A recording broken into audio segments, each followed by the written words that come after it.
This video is about protecting your child within the community.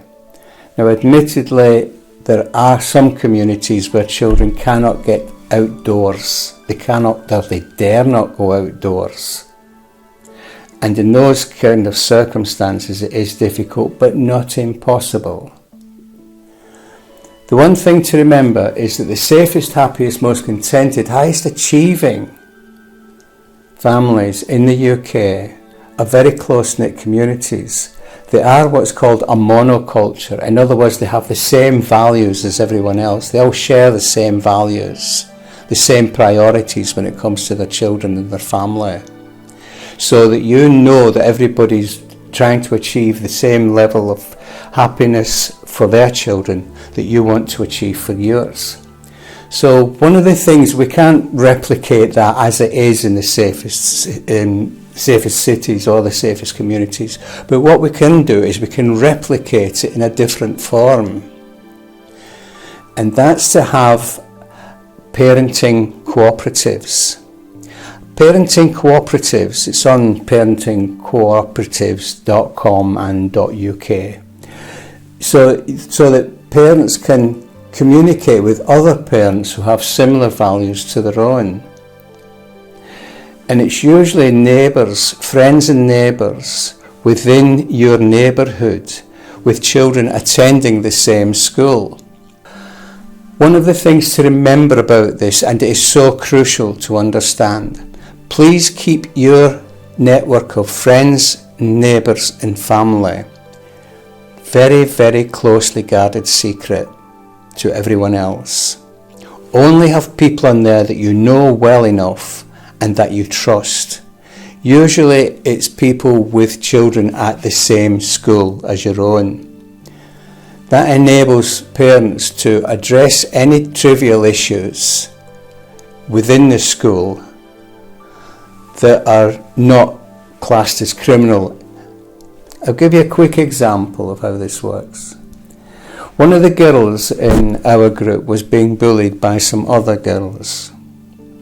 So one of the parents got in touch with me as it was at the time, and I contacted other parents that were on my network. Each of them contacted parents that were on their network, and these were just the parents whose children were allegedly bullying this young girl. And between us, we each talked to our own child when they got back from school. That was it. Resolved straight away. No problem. And the next day they were all hugging and crying and everything in the playground. So there was never anything bad to come from that. In fact, it was quite a heartwarming experience for that girl to know that the people who were bullying it were tremendously sorry and they did regret it, and they actually had feelings and cared about her. So that was maybe in that way it was a positive experience for the young girl. But there were situations in that I won't explain on a video, but there are some horrendous cases where children were in horrific danger because of what they witnessed and because of what they knew about. There was also cases where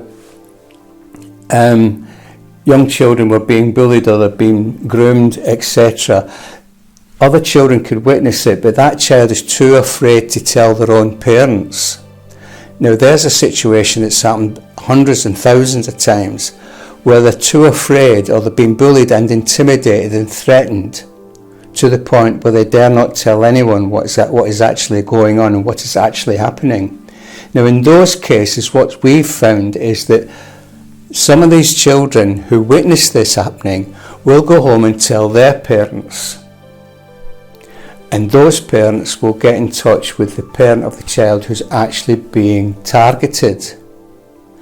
That way they could all get together and deal with the situation before it got out of hand or before anything really horrible actually happened.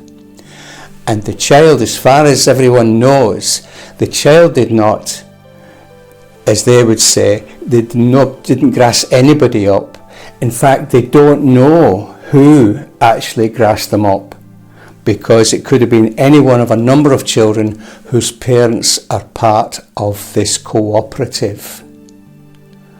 your individual cooperative should be personal and secret to you and the members of your group.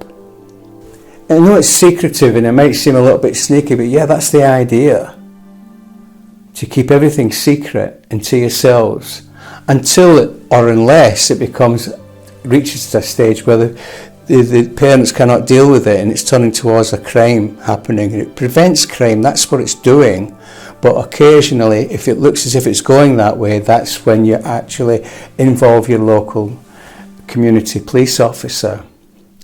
In fact, it'd be a good idea to involve your local community police officer in your network. That way you can call them for advice. Is this a crime? Is it something the police would deal with? Or is it something that parents can deal with on their own? Making each other accountable for the children's behaviour and making each other responsible for their children and how they interact with other children at school.